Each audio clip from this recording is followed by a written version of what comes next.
teri mwami Museveni tanna ku bbanga lyatuuseeko teri asobamuwa bululu obwo teri yakisobola. Era nze leero mbadde nsaze okwebaza bannayuganda baatuwadde obuwanguzi obwo bululu nedda tena gye yabujje. Era ngenda kwebuuza ku balooya bange njaga twala Mpuuga mu kkooti. Obwo Mpuuga yabadde asaana obululu 10,000 Abedi bwanika yafunye obululu bumeka 3,000. Mabike yafunye 2. Bane akasajja ko banne mwesonyiwa akasajja kanko kyova zezakagana n'oggejja ku Kamabike. Mpuuga bane Mpuuga yaswadde bane mwanswaliza Mpuuga yasimbyewo abantu 88 mu Uganda yonna. Democratic Front yasimbye abantu 88 ne baabuliddwayo wadde n'omulema. Ne yajjese mu jutafaananyikika ng'afuna emitwalo 219. Juzi Walukaga bamugjayo agamba tetwagala bakaceere. Walabye bakaceere kye bakoze. Ssemujugwanyi agirega abantu. Naye kyannumye ku Muwanga Kivumbi yaleese abaana okuva e Kampala. Abaana n'abaleeta bamukuumira akalulu. Amagye ne gasanga abaana essaawa 8 nga batudde mu tenti ne gabagamba muyingire mu nnyumba ne gabafukirira amasasi. Tugenda gigulawo. Nina okuba ku Saazi ow'Eggomba memba Parliament wa East. Teboogerwako bw'asitukanaga ngenda kubanduga gwe tolina mikono. Mwami Museveni mu poliisi ya wangulu. Sijja kulya musaayi gwa bannayuganda. Ekyatutwala mu struggle kubeera ne Kyagulanyi kufiirira nsi yaffe. Gamba tojja kutuma muntu kuzikujjirayo. Sijja kutuma muntu kuzinzigirayo. Atono byabako yategese kano. Yagenze muri kodi y'ensi yonna. Ekitusibye mu nnaku bwe butakkiriza mbututiitira mu omuntu wonna ayogera amazima bajja kutta. Baffe batutte naffe tufiirire ensi yaffe. Okyali niyo isima. Esebo. Okyali niyo isima ku bino ebigenze mu maaso mu kalulu.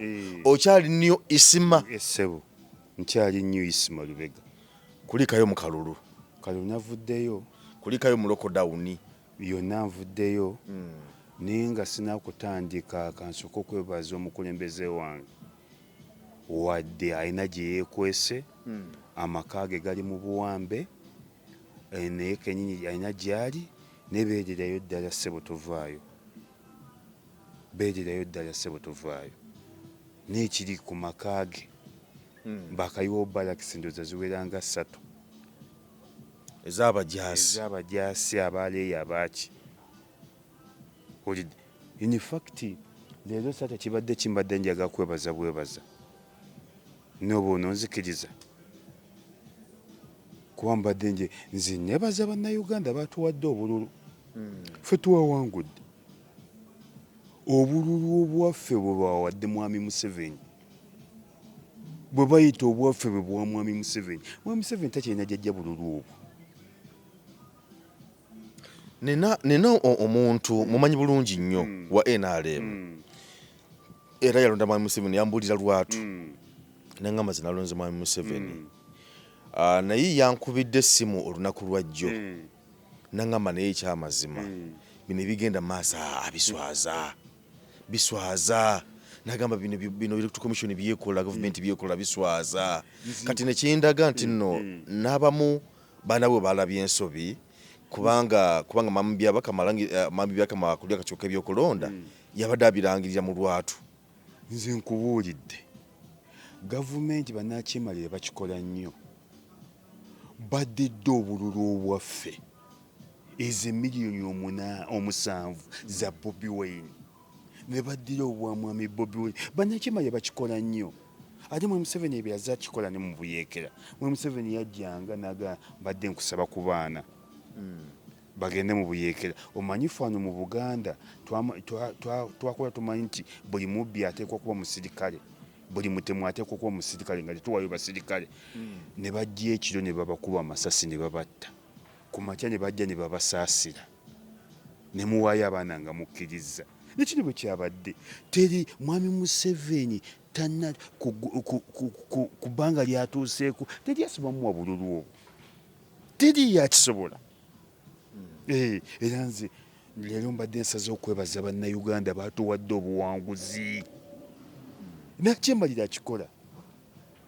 nakyema yakikola nga bwombadde mulaba ne bambaza abaana baffe nti bakyuse ne babambaza t-shirt za Nuupu naye nga tebabadde baana baffe gwe laba babadde bakola ebyo obuli bwe balema okukyusa nakyemalira akikola era nze leero mbadde njagala kwebaza ne simanyi pulogulaamu yo mbadde njagala kwebaza abantu b'omu Nnyendo Mukungwe kyemwankoledde nze sirabanga omuntu w'Emukungwe mu Nnyendo ngazze okunziika nze banziise ndi mulamu abantu b'Ennyendo Mukungwe banziise ndi mulamu. Honorable Mpuuga gyabadde avuganya kubanga bulijjo badde okubira no Honorable Sebina akalulu omunoonyeza akalulu Honorable Mpuuga bamukubye akalulu omuwarabu akayita sohmatun uzunu ate kitegeeza ki mu Luganda omuwarabu akayita sohmatun uzunu sohmatun uzunu bankubidde Mpuuga akalulu ate era njaga kwebuza ku balooya bange njaga kuwabira Mpuuga obwo yafunye Mpuuga yagala ati lwaki abatwalibwa mu kooti nga teyawanguddwa yabujjewa obwo bululu nedda tena gye yabujje era ngenda kwebuza ku balooya bange njaga twala Mpuuga mu kooti obwo Mpuuga yabadde asana obululu 10 abedi banika yafunye obululu meka 13 Mabike yafunye 2 bane akasajja ko bane mwesonyiwa akasajja kanko kyova zezakagana n'ogejja ku Kamabike ko kalinganga akagamba nti Machinje West ya kitayo wako naye Mpuuga abantu banyi nga badde bamulina mu essuubi nga lale zabaddeko waliwo lale gya kubi yasembyeyo kubanga bwogerageranya bwolaba nti nno mwami akali amaggwa nti yabadde kuba campaign zene nga tokuba campaign ziri jeno nga atambula mu bantu ku bantu abasanzaawo n'ayogera nabo n'abanyonnyola naye ate nno ye katikati oyinza ogamba nti kale naye omukulu mwami Mpuuga abadde amanyi kubayo campaign olaba nga abantu nti bwe bali anti mwami Mpuuga bamuwa obuwumbi oba bamuwa obuwumbi oba 3 ngani yabumuwa gavumenti alwanyise Bobi Wine era buli abadde abeera naye abadde amuwa kyetaano obuwumbi obwo buliko obukakafu obwo obuwumbi kugambye kati Jeff Mpuuga bane Mpuuga yaswadde bane mwanswaliza Mpuuga yasimbyewo abantu 88 mu Uganda yonna Democratic Front yasimbyewo abantu 88 ne babuliddwayo wadde n'omulema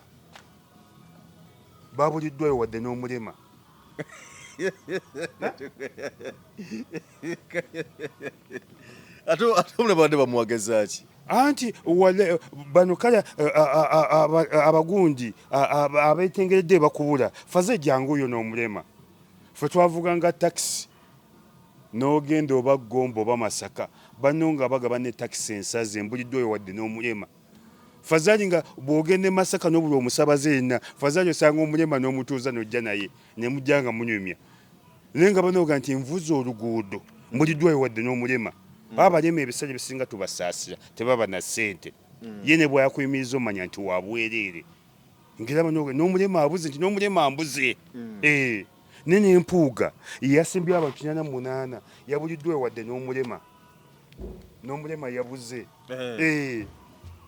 kati abantu bwe batyo bwegifa tugamba abantu abo nti baddira b'ebyobufuzi bayaye ba byabufuzi Mpuuga buli abadde atuula mu Costa abadde amuwa $5,000 buli abadde atuula mu Costa abadde amuwa $5,000 yatuuse ne bana abasembyo ng'agaba 10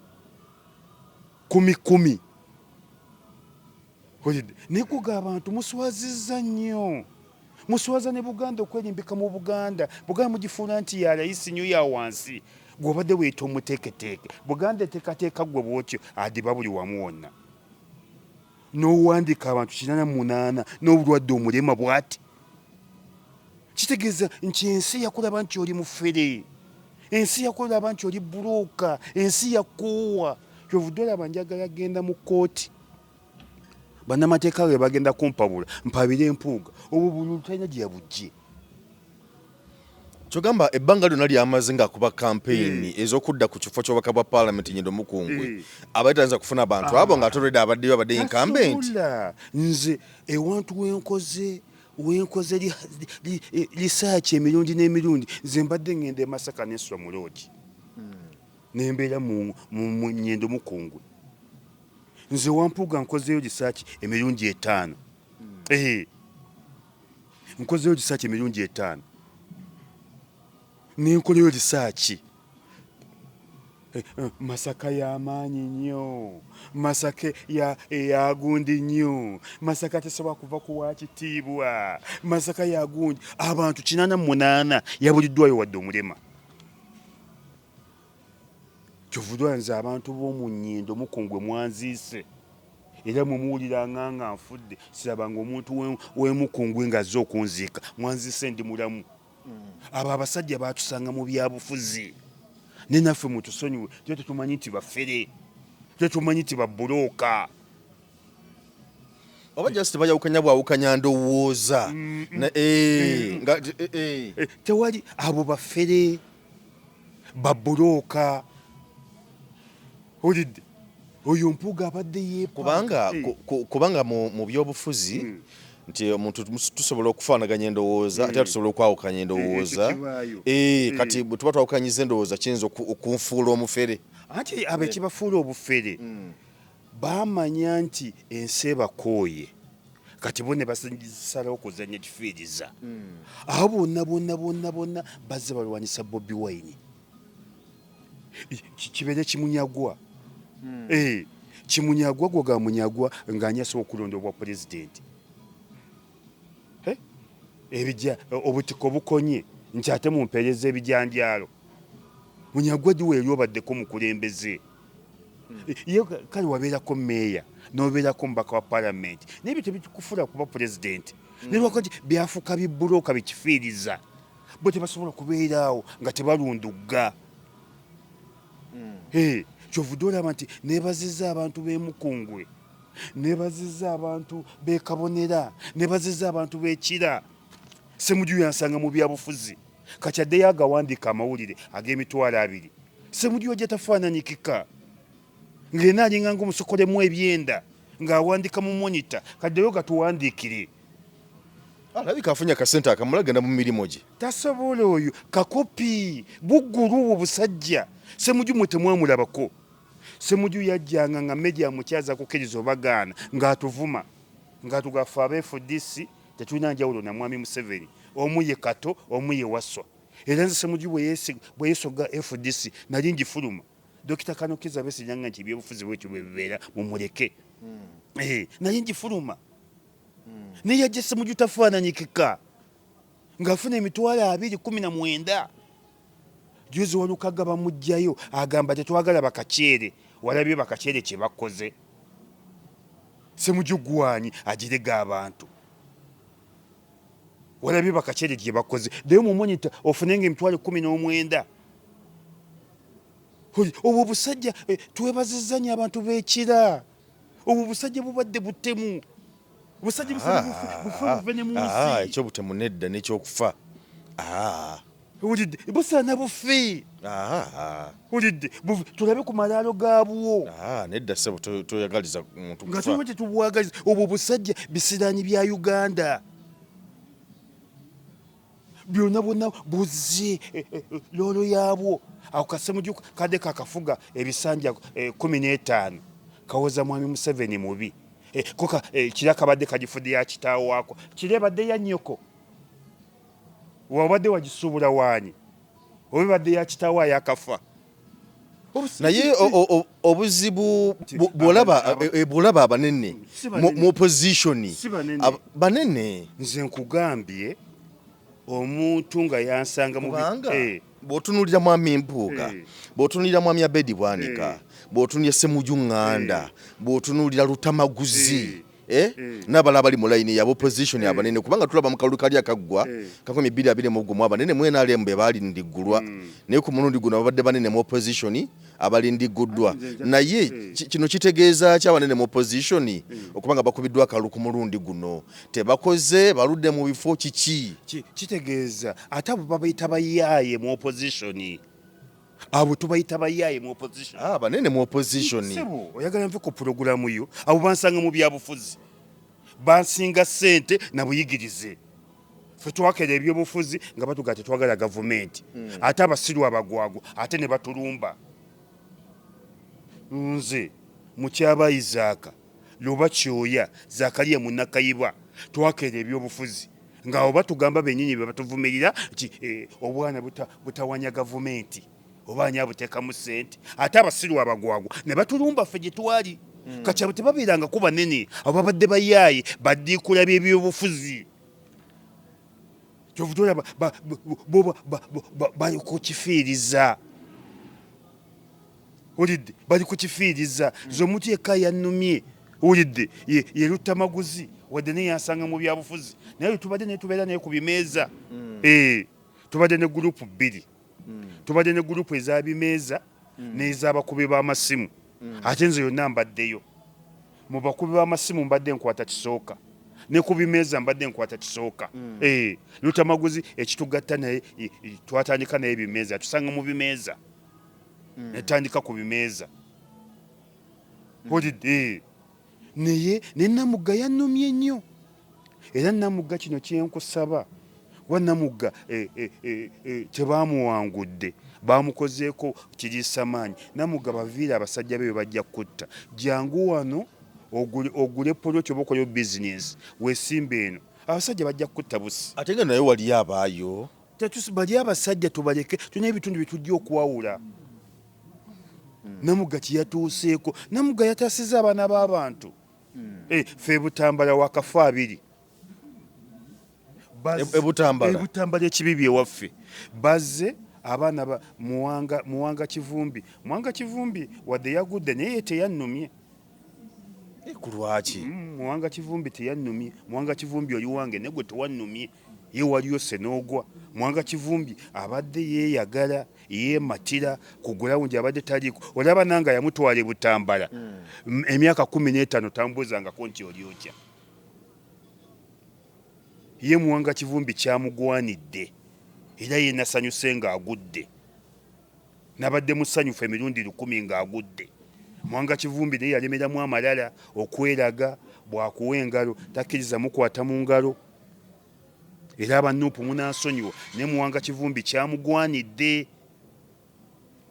abanuupu muli mikwano gyange munsonyiwe Muwanga Kivumbi e Butambala takoze abadde yeematira avuma abalonzi yeeraga nze namutwala e Butambala ensi yali temumanyi olidde by then Dr. Suleiman Kigundu wagulanyi Greenland Bank yatuteekangamu ssente ne Muwanga Kivumbi emyaka 15 tamanyi na namba yange ya simu era eyo nasanyuse nnyo nga bamunkubidde akalulu naye kyannumye ku Muwanga Kivumbi yaleese abaana okuva e Kampala abaana n'abaleeta bamukuumira akalulu amagye ne gasanga abaana essaawa 8 nga batudde mu tenti ne gabagamba muyingire mu nnyumba ne gabafukirira amasasi nga kuliko n'assistant ya RDC ne ggwe ssebo tobeera e Butambala assistant ya RDC tobeera e Butambala bafukumiridde abaana mu nnyumba amasasi babasanze wabweru ne babaga muyingire mu nnyumba ne babaggalira mu nnyumba ne babafukirira amasasi mwasa abaana kubanga Baganda mwasa abaana kubanga Basiraamu sirowooza nti enza okubeera ensonga eyo ensonga 2 kati ekyasiza abaana batubuulire abaana babalanze Busiraamu na Baganda ne musanga abaana mubakwate naye abaana mwabasanze maka ga maama Muwanga Kivumbi abaana batudde bali mu tenti ne mbagamba muyingire ne mbakomerera amasasi ekikolwa ekyakoleddwa e Butambala ekyo kikyamu bw'ojjo tugamba abantu b'e Butambala nti Museveni tatuwagalangako abaana b'abase lwa Busiraamu lwa Buganda nga bwe batta Abasiraamu embalala kati kino kyazzeewo e Butambala naye nga nze Muwanga Kivumbi nasanyuse nnyo kyamugwanidde emirundi 1000. Muwanga Kivumbi tamanyi munne, tamanyi yamutembeeta, tamanyi mukwano, tamanyi kumanya. Muwanga Kivumbi siba kubanze tiyalifuze Butambala, ensi yali temumanyi nti we Butambala. Nga Muwanga Kivumbi ayogera nnyo e Masaka ndowooza ye bukojjabwe bwambuulirako mu kyama nze ntandika n'okulanga Muwanga Kivumbi e Butambala. N'emyaka 15 tambuuzangako nti wasuze otya oba oli otya. Era nasanyuse nnyo Muwanga Kivumbi lwakuba nti ogaggawadde avuddeyo nga mugagga muzibu. Naye Muwanga Kivumbi nakusanyukidde ngenda nakutta embuzi. Tokikola bambi. Ngenda kutta embuzi. Muwanga Kivumbi nakusanyukidde nga bakubye akalulu. Ensonga ye wamutwala e Butambala. Wamutwala e Butambala. Naye takubirangako simu kumala emyaka 15 gyamazeemu. Muwanga Kivumbi ne bw'otali mpadde sande kuba nkimanyi oli mukodo nnyo oli mu ggulu. Ni n'okumbuuzaako nti ogamba otya. Muwanga Kivumbi badde bamuvuma ku YouTube nga nze mutaasa. Kyagamba YouTube zange abadde tazaba nga mutaasa. Naye omuntu ogamba muno nga muganda wange we bali kunnuwanirira. Akakasajja nako kabadde kabi. Kabadde kabi. Era ngenda kutta embuzi lwakuwangula Muwanga Kivumbi. Bana abanoopu muli bantu bange, muli bakama bange, muli mikwano gyange, naye Muwanga Kivumbi kyamusaanidde ayiga obuggulu obukopi n'okwebaza ku bantu. Okwebaza ku muntu tekitegeeza muwa ssente. Muwanga Kivumbi oli mu ggulu, oli mukopi, oli mukodo. Ni webaze ku muntu muge munne webali kunwanira ku lutalo. Thanks very much. No mu busiramu kikiriza okwebaza omuntu. Ne Katonda agamba gye munaakoma okuneebaza gye nja okumubongera. Katonda yennyini alina obujja. Katonda gajje onookoma okuneebaza gye nja okumubongera. Oyaba Katonda alina obujja ate nze Isima Lubega. Era nasanyuse nnyo nga nawe kasajja ggwe bakubye akalulu. Era ngenda e Butambala okuyozaayoza abawangudde Muwanga Kivumbi ne ku pate ngenda zibeerako. Owai akalulu ka Honorable Lubongoya obadde omusabira nnyo akalulu wano.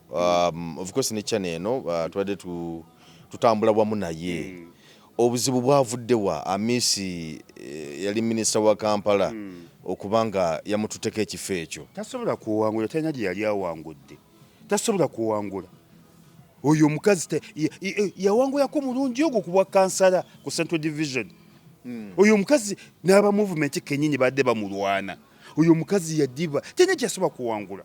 Ate nze kyansanyusizaamu ekintu kimu. Bulijjo ebisirusiru biweewe bibadde bigamba Lubongoya wa state. Ate oba wa state lwaki baamukubye. Ekyo kyansanyudde. Biweewe ebisirusiru biwenga ebidoli. Ekigambo ekyo mbadde bayita wakikobya 225. Ebidoli. Sigambye ggwe. Ebidoli. Bulijjo bibadde ebidoli bibadde bigamba nti Lubongoya wa state. Era Lubongoya wa state. Era kuliko n'akasajja bakayita Kabuuka kabeereyo masanafu. Era Lubongoya wa state. Omanyiko keefula nti kamanyi buli kimu. Nako katusanga mu byabufuzi. Neko kamanyi kaliwoze nti kamanyi buli kimu. Kapitubi. Olidde. Kade Lubongoya wa state. Oba wa state lwaki state teyamututte. Ate kyansanyudde nnyo. Lubongoya ne bamubba akalulu. Because ebidoli bibadde byasama nnyo nti wa state. Ate oba wa state lwaki bamututte. Ate oba wa state yamusindika mu noopu. Yali badde muleka bwe yesineeyitawo. Oba traffic bw'amanya nti emmotoka yafande munne oba yamayinja munne tateganya gikuba mukono aweewa mpewe neeyitawo. Kati nabo oba state Lubongoya yabadde wa state naye baali weeyemuweeye n'ayitayo. Oyo Mr. Kabanda talina gye gwasobola kuwangula. Era nze ne bwonteekako pisto Mr. Kabanda talina gwe yawangudde. Mr. Kabanda yeewambako emyaka nga 10 emabega neyesuula mu kibira ekibibi.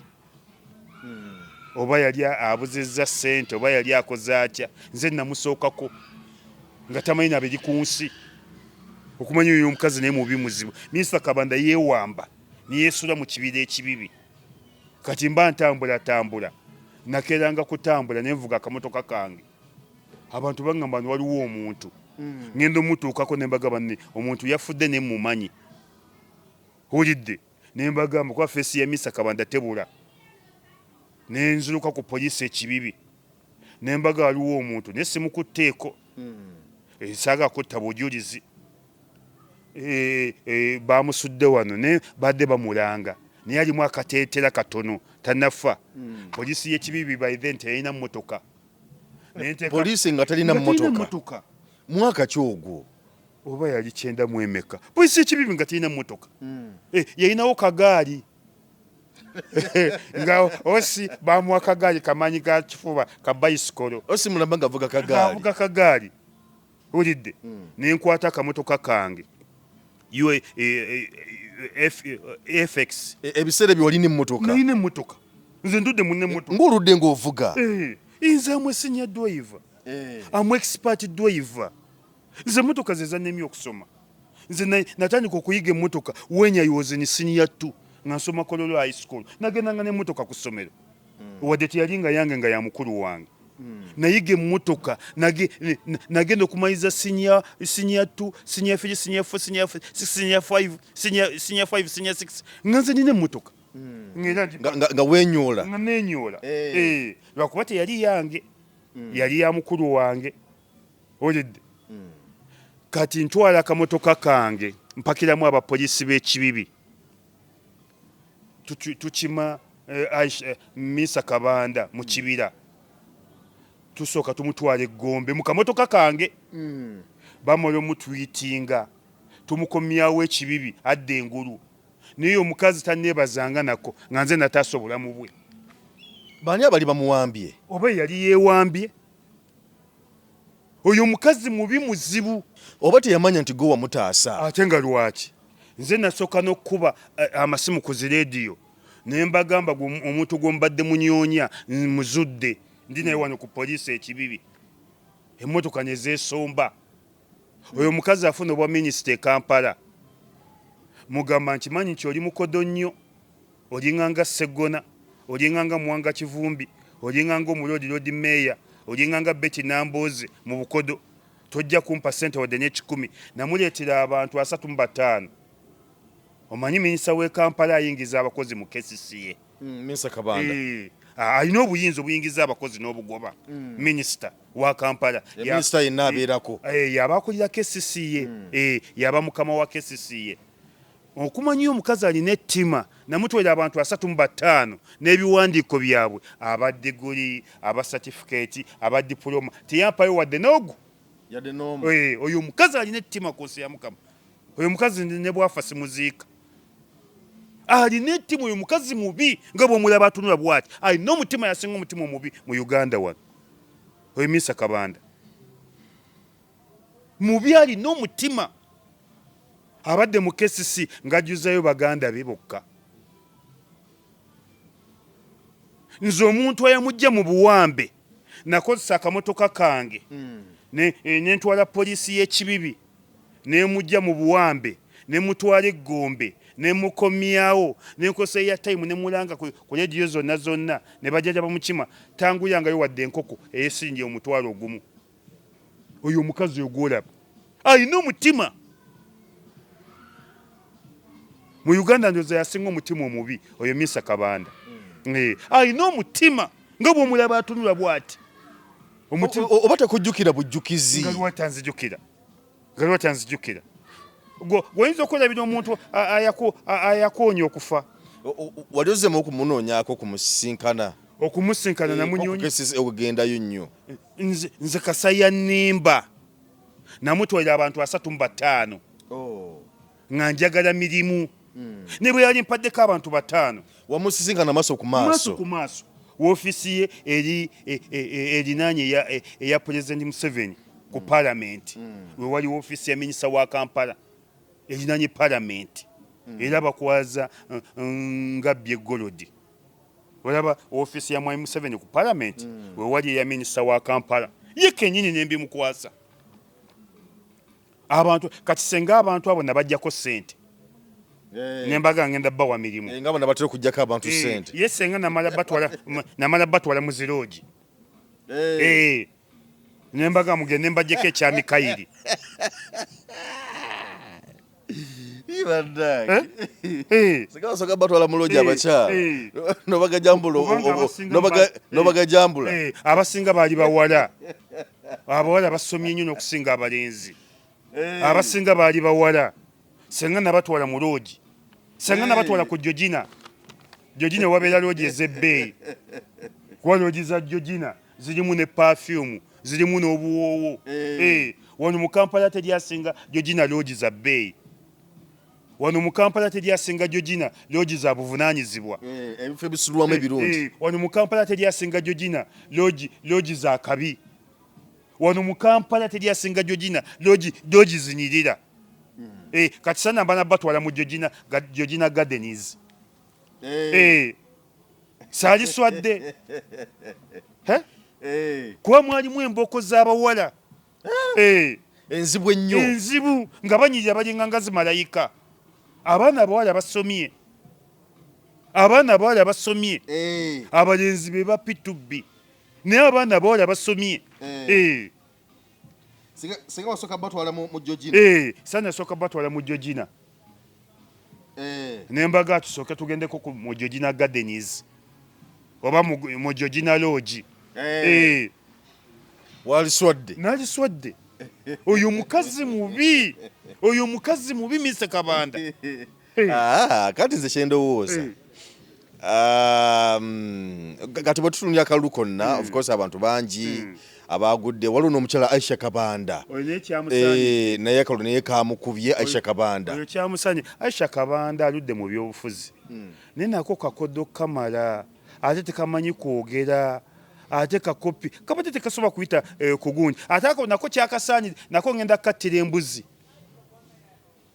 embuzi ogenda kutta mmeka nina embuzi sebo ngenda kutta embuzi nabo kumpangulya Aisha Kabanda nopo yamma muwala wange kaadi first born wange ne mumma kaadi nenumba Aisha Kabanda ng'ate yali azigaba nangamba ebyo byayise kali naawe ebyo byayise ebyebutambala naawe kawuliremu Kalyonsomiro Kajanjalo Kalyonsomiro Kajanjalo nawe Aisha Kabanda uliyako ku bulumi obwo my first born Mariam Nansamba Kampala Central Mengo Kisenyi nopu ya mumakadi nentukira Aisha Kabanda ngati yali mugaba kadi gwe bali baleseewo yali azigaba oba yali mu nteekateeka amanyi byawukana yali mu nteekateeka akakazi ne kaŋŋamba mukuliisima byayise byagenze ng'atekekawa Uneza Sadiki oba omutuukiri obudde buweddeyo obudde ne buba buweddeyo omuntu gw'omanyi nti wo era nasanyuse era yogayoga Lidia Mirembe yogayoga Lidia Mirembe era ku pate baneemumpita nja kubeerayo ku pate ya Lidia Mirembe nja kubeera ne ku pate ya Elias Mukiibi baneemumpita temunneerabira nja kukwata Kazindaalo nebaze bannabutambala nze nambadde nkigamba abantu nembaga nti abo tebajja kujjayo kaadi tebajja kujjayo kalulu nze kibadde ku gulawundi mbadde nkimanyi nembagamba muwanga ne bwanajja nga yeyambudde tajja kujjayo kaadi Aisha Kabanda bati tagisoba kujjayo kaadi Aisha Kabanda agenda obbe mukyere gwo wamanyira kubba mukyere yabba omukyere emisango giri mu kooti byenjugira mbina ku bwino yabba omukyere gamba nti Isima Lubega gwobyogedde byogedde Isima Lubega emisango gikyali mu kooti girina mu kooti y'emakindye tasasulanga musajja gwe yatwalako mukyere abantu bagirega gwe nojja nti abantu b'ebutambula olina bawa mukyere kuga ekizibu ky'abantu b'ebutambula mukyere balyose ne bakkuba akalulu muleke kugirega bantu Aisha Kabanda nga wagenze piraawo yatandikira mu busiraamu n'omusajja yasooka okusuubula mu Uganda wano the first Arab came in Uganda bali bamuyita Alidina Vizilamu Alidina Vizilamu mwe babbula omuzikiti gwowa Kisekka gwe bayita Alidina ng'owalinga Muslim Girls omuyindi yasooka okujja mu Uganda ono okusuubula yajja n'omukyere the first Arab came in Uganda bali bamuyita Alidina Vizilamu kitegeeza ffe twajja n'omuceere mu nsi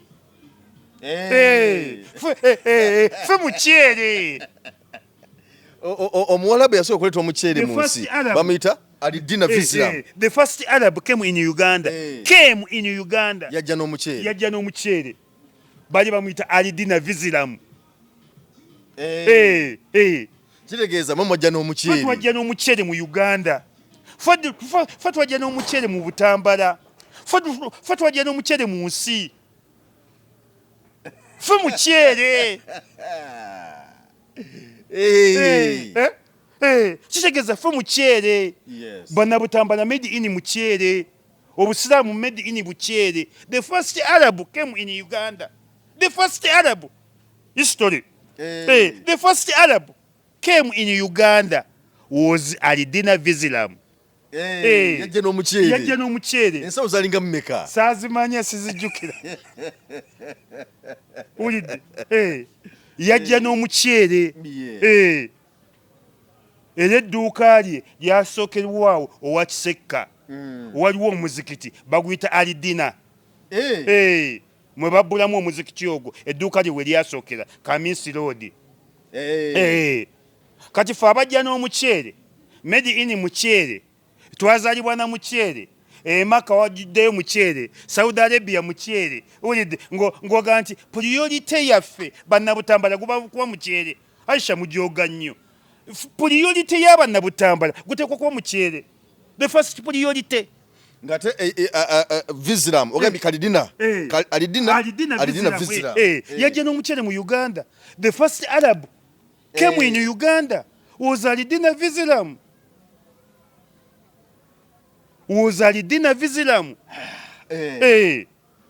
ffe twajja n'omuceere ffe muceere teri atusinga kufumba muceere mu Uganda yonna genda kukutuka restaurant wali oliddeyo oli omuceere gwa tukke restaurant toddeyo okulya muceere mulala mu Uganda yonna abo bazzukulu ba Alidina abo bazzukulu ba Alidina Visiram tukke restaurant teri wano afumba muceere mu Uganda yonna nga tukke restaurant bali bafumba omuceere guunya akawoowe wiiki namba ani enze kacere nalya kajojina na kacere nalya kajojina walya kajojina nja kutwalako piraawo akalungi akajojina ne tukke restaurant kati Aisha Kabanda gwe noolaba nti priority y'obusiraamu ebutambala olina gibbira muceere maama nga tuli balayisi nnyo ebutambala twafunako ne president yava Butambala kibibi president ki wa Uganda aliwo yenna Yusuf Lule yava Butambala kibibi president wa Uganda mwana wa Kalu Butambala kibibi era bwava Butambala kati wali kibibi muzirimu senior secondary school ettaka eryo lyali lya Yusuf Lule ne batundawo ne badda ebudde kyabadaaza naye Butambala twafuna ne president mulamba ffe bw'ozanyisa nti priority tekitegeeza ki mu Luganda priority oba obwetaavu obumukisa bane munatunyonyola bali mu comment abavunuzi kuba eyo priority njagala nnyo emoto ya St Mary's Kitende senior secondary school St Mary's Kitende education is our priority manina kwata nnyo moto mu ssomero moto ya St Mary's Kitende wa Dr. Mulindwa eya St Mary's Kitende n'omwana wange gyawadde first choice eya St Mary's Kitende egamba education is our priority eya Gombe Senior Secondary School egamba tulandiza kibaze eya Mmengo esese eri etya bwoba ogimanyi Mmengo gakyali mabaga so mu moto nazikwata ate buddo buddo gakyali mabaga Mmengo esesi akwana akira ayomba Mmengo esesi akwana akira ayomba Kibibi Senior Secondary School struggle for struggle for your future. My school, Kololo High School, struggle for success. Makerere University, we build for the nation. Makerere University, we build for the nation. Uganda Police, protect it and serve. Nabisunza Senior Secondary School, you reap what you sow. You reap what you sow. Kyosiga kyokolaki? Kyosiga kyokungula. Kati abali mu comment banatutaasa priority mu Luganda kitegeeza ki? Kuba Aisha Kabantu tosobola kudda nti ffe bannabutambala priority yaffe gweteekwa kuba muceere ng'ate mubbe. Ebutambala tulina ebizibu, tulakinga amasomero amalungi, tulina technical bagita Kabasanda Technical School. Mu byetaaga ebikulembedde tekiyinza kuba muceere. Tekiyinza kuba muceere. Tulina education system nfu ebutambala. Tulina bonna basiruwale oba bonna bakone. Olidde. Tulina Kabasanda Technical School. Emazeewo emyaka 6 n'oli ne bwakuvuma obuvumi kyolinganga Kabasanda Technical School abakuvumye ennyo ey'emyaka 6. Olidde. Tulina enguudo ezigenda mu byalo ebbalibbali. Tulina ebyobulamu ebifu. Ngate jukya tulina Lifaro Hospital, which is Gombe Hospital. Ne oli ne bwakuvuma obuvumi kyolinganga Gombe Hospital naye abakuvumye ennyo Lifaro Hospital. Jukira omuntu bw'alemererwa Lifaro Hospital aba asigaza only two alternatives. Aba asigaza you have to die oba you have to go to abroad. Ebweru w'eggwanga. Kati Gombe senga bagobe Gombe bayina waliwo omulago ssebo omulago e Kampala ate nayo ziri ku Lifaro. Mpozi ne Mulago ikiza Lifaro Hospital. Gombe Hospital ikiza Lifaro Hospital. Nakaseke Lifaro Hospital. Kawempe Lifaro. Olidde. Kati senga bagobe Gombe oba osigaza alternatives bbiri. You go to abroad or you going to die. Gende wamwe batereze kabuli. Olidde. N'ebyobujjanjabi ebitambala bibi. Amakomera ebutambala mafu. owaye mukwano go Roy Sembogga. Roy ne Chairman Nyanzi. Roy yannumyeko. Roy yannumye. Roy abadde wange nnyo. Ne bamuzannye kazannye. Bawambye kawambe. Kuno kwabaddemu leepu. Bana basajja baleepinga, olaba baleepinga n'obululu. Yabadde leepu. Akaloyi bakaleepinze. Akawasa mufumbiro bakaleepinze. Akanamuga bakaleepinze. Nalabye Ojofro Lutaya ye mululugunya ng'agamba nti bakutte mu kaluba bakutte babubulu emirundi 34. Bambi Ojofro Lutaya wannumye. Tata Pius bambi wannumye. Ne tulwaneko wakati ajulidde genda mu kooti. Yagambye mutaja genda mu kooti. Yaganye. Omanyi muntu wa ddembe nnyo. Ojofro Lutaya tayagala bireekaana. Tayagala ntalo. Era ye muntu gwotuuyangako nti ayombye ne gundi. Gwotuuyangako nti alwanye ne gundi. Ojofro Lutaya yali asana kusoma bwa father. Bino tabisobola musajja wattu. Yali asobola bwa father. Si ayogera empola. Si olaba n'amazina ge gaba diplomacy. Gati diplomat. Gati diplomacy. Gaba mu decently. Getwewaze nnyo. Amazina ga Ojofro Lutaya gazina metowaze nnyo. Musajja wa ddembe. Ga diplomacy. Gali mu decent whatever. Etegesitaza. Obuzina bwa Ojofro Lutaya bwakabi nnyo. Era nze mwegomba ku buzina bwe. Mama Sandra. Olidde. Namukwana lwa mukaaga. Naye ega nti yamukwana lwa mukaaga n'agenda ddi? Oba yagenda ku Sande. Bambi Ojofro Lutaya wannumye. Serious note. Ate Ojofro Lutaya yali asaana bwa father. Tamanyi byakuleekaana. Tomuyangako nti ayombye ne gundi. tomuwulirangako nti alyazamanyiza gundi, tomuwulirangako nti akoze atya. Ate ye muntu ategeka ekivulu n'omusaba guest n'akuwa the first class. Ekyo kimwebazaako nnyo. Si bano bootuka n'omugambo waaye kati manenya kujja ku show simu n'agijjako. Oyo omulala yamanyiira omukyala nakamuleke, mukyala wamaanyi nnyo wano mu ggwanga. Muyimbi nampa manager. Manager bwe yatuuka nti ate jangu oyingire wano kogoje ne mama w'abaana bage nti mama w'abaana ge ngoyagala ebya layisi. Muyimbi gwe kankuleke bakwise baju mu nkukutu ng'olidde mama w'abaana yali mu Serena olidde omuyimbi nga mwegomba nnyo. Bali bagala kwisa baka stage mugwe mu bayimbi mumale mu kuva mu bayimbi muyite ne bali mujye munonye mutula nga temulabawo. Namuga kalya nnyoko genda oziwe nnyoko. Oba abantu batuyisa mbuyisa ozone mama w'abaana oyite ne mmanju obuuke oyidde.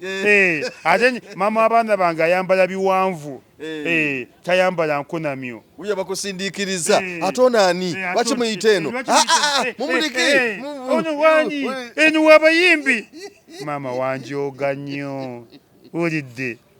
Wanjooga nnyo sijja kwatula linnya gw'oli muyimbi wange mukyala ne wategeka show y'amaanyi nnyo ku Serena.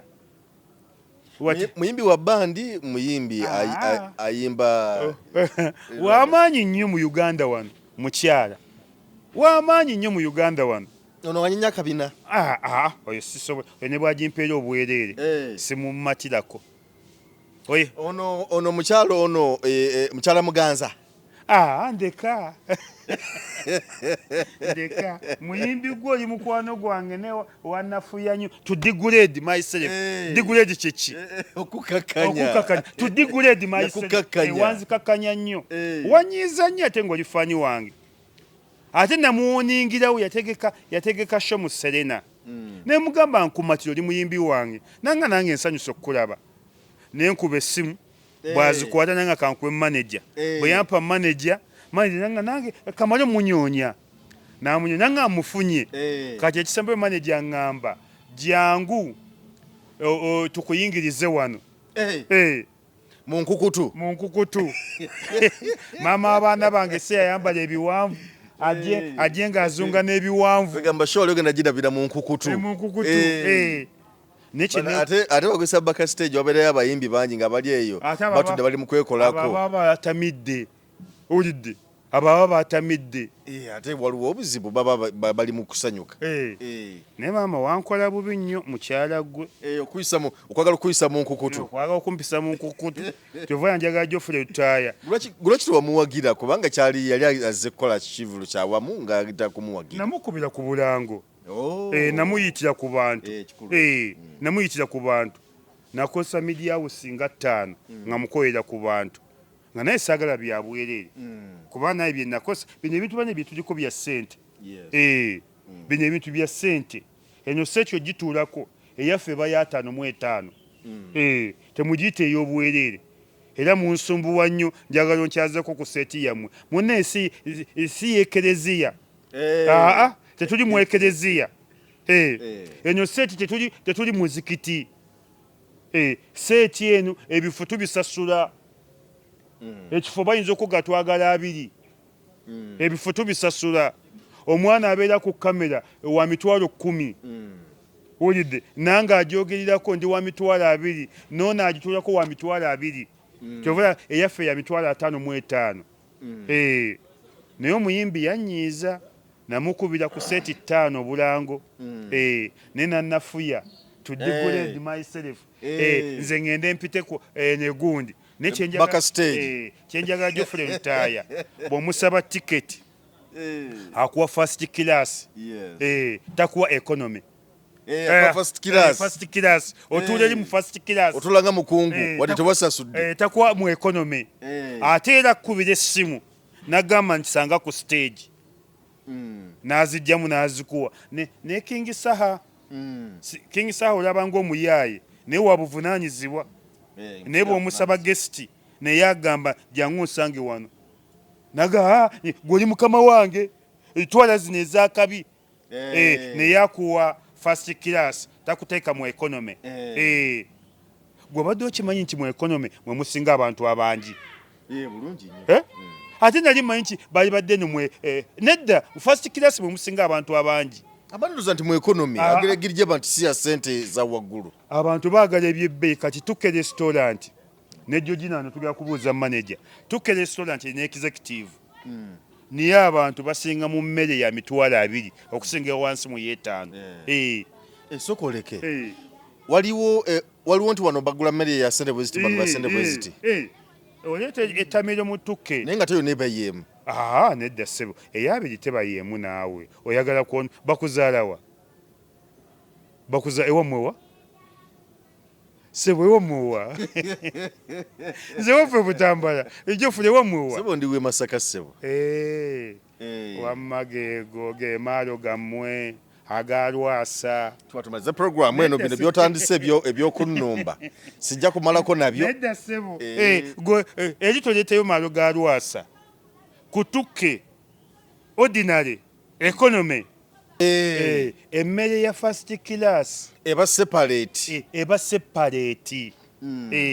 eba teyenkana n'eno era toleetanga olw'e Masaka omanyi namwe mumanyira nnyo bannamasaka nojja ogenda mu first class enowooza nti oze n'etaano tugenda kukozesa amasuwaani owaye nga tunatera okumaliriza Dr. Hilderman nebaze bamukubya akalulu omukyala Amelia yakomyewo tujjukira bulungi nnyo Amelia wano yakola interview nga bakamala mukuba akalumu 1221 ne bamubuuza oneolooza lwa ensonga ki bakubiza akalulu lwaki enale mwekoze bubi nnyo naddala mu Buganda wano n'agamba nti ensonga emu oba tuluddeko nnyo kye kitusumbya abantu batukooye olw'okulwako na biki byonna kakati abantu bazemu ne babaagala kuba yakomyewo manyi bamme n'Amelia naye atusaasira oli mugagga nnyo oyo Amelia yasinga abagagga mu Uganda mu bakyala bonna Amelia yasinga obugagga mu bakyala bonna mu Uganda mbuuza lwaki wasinkananga mwai Museveni ng'ogenze omubalula n'omugamba nti twagala miliyoni 10 naganziba wadde Amelia abo zibakoleko ng'okudde okufuna Amelia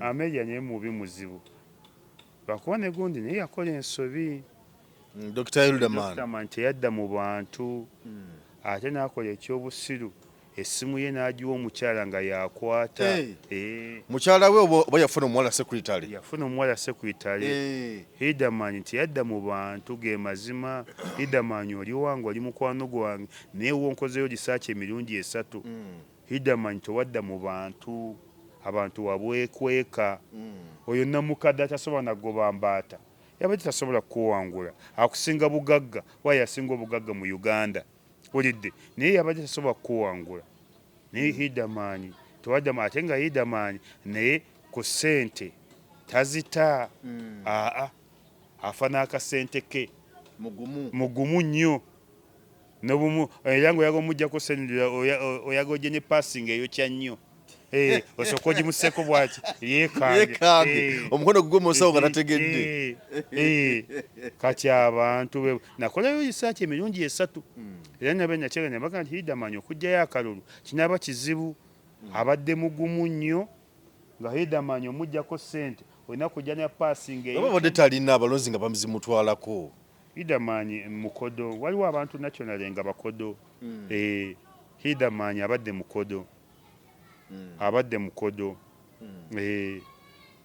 ate era abantu bangi batuswazizza nnyo abamu ate His Excellency yakibagamba n'abaga bannange siri mukama wammwe abakama bammwe be bantu bane mukolera abantu abamu lwaba kadi ne balegeza ne babivaako kayemba solo abadde asiiba ku nnyonyi Bulaaya kane kakati ddayo zisiibeko ate kayemba solo ne tayimba weeweta mpisi kundi ye buli dakiika ngenda kukulaba ngenda kusinkana ne kakati ddayo bisinkane ng'olinga akuba kalyonso miro nabo basana kalyonso miro kajanjaalo solo kayemba ye buli dakiika ndi bize ngenda kuddira mpaamu 5 minutes mpaamu 5 minutes abadde yeeta 5 minutes naye kakati ddayo byeyite owulidde abadde yeeta 5 give him 5 minutes give him 5 minutes abayisi bae nojja kunzita oyo abadde yeeta 5 minutes ne kakati ddayo byeyite solo Kayemba Solo abadde yeeta nnyo 5 minutes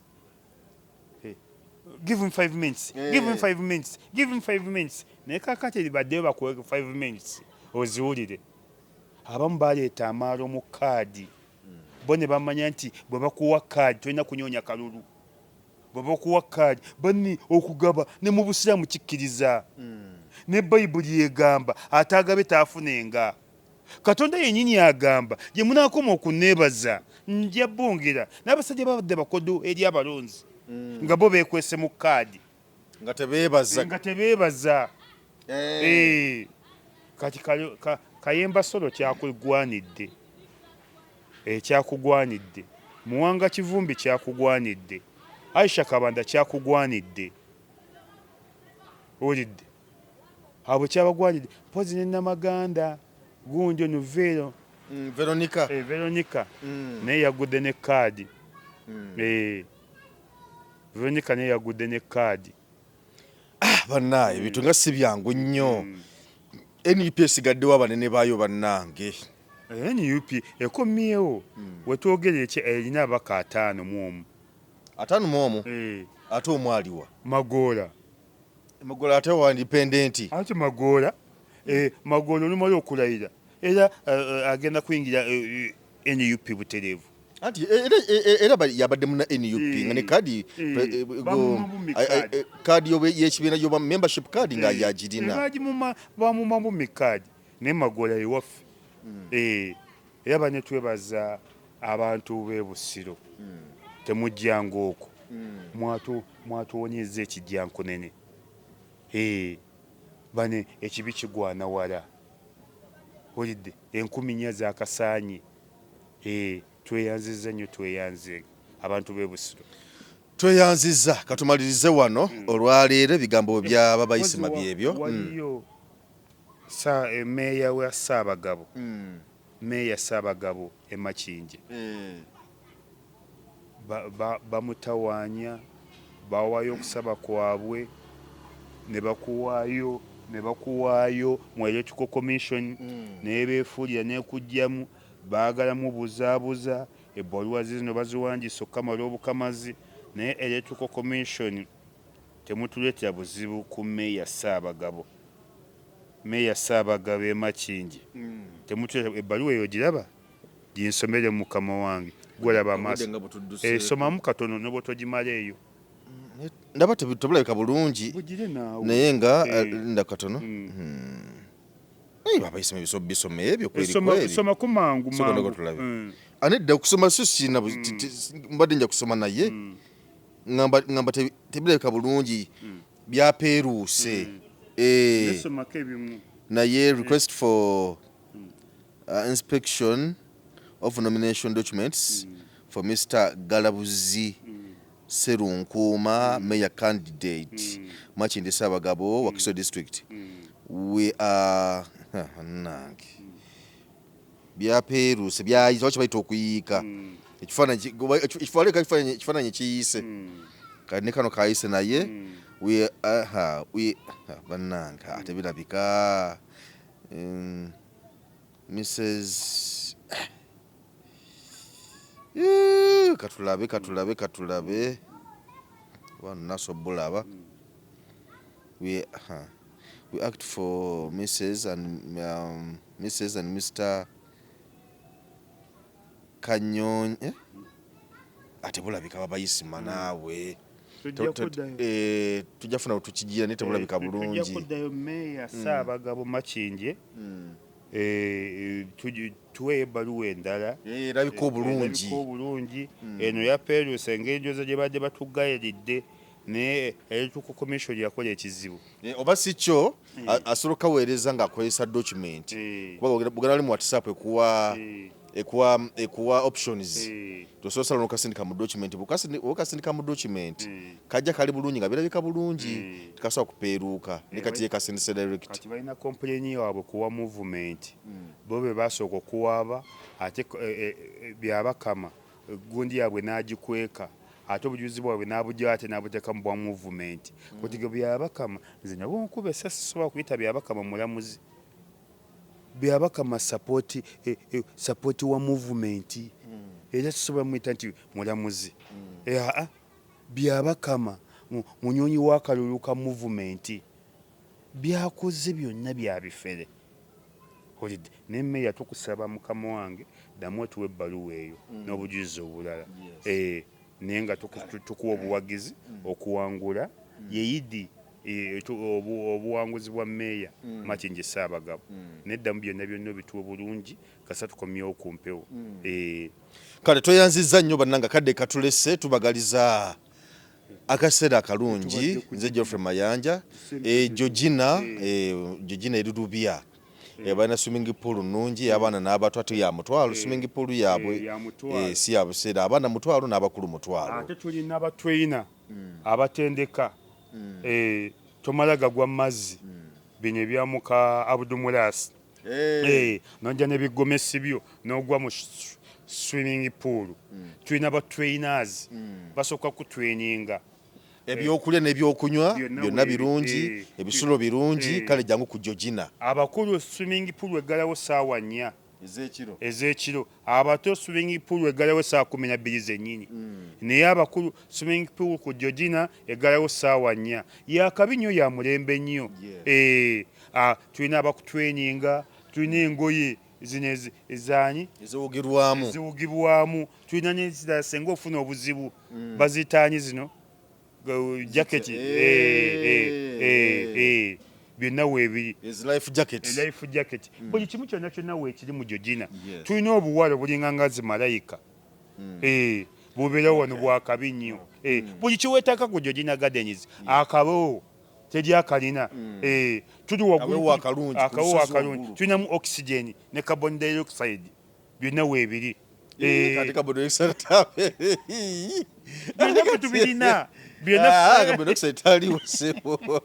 tuboneka fresh air nga ketulimu wano kale tweyanzizza nnyo naye bambi buli kimu kyonna weekiri wano ebyokulya ebirungi ebifumbiddwa obulungi ebyokunywa ebirungi byonna malidadi ate enkoko zisaliddwa mu siraamu balinawo omusazi waazo temutya bannange nti ate ab'ebbaala batugantuge ate abaaki batuga kale tweyanza nnyo tweyanze ge tubagaliza akaseera kalungi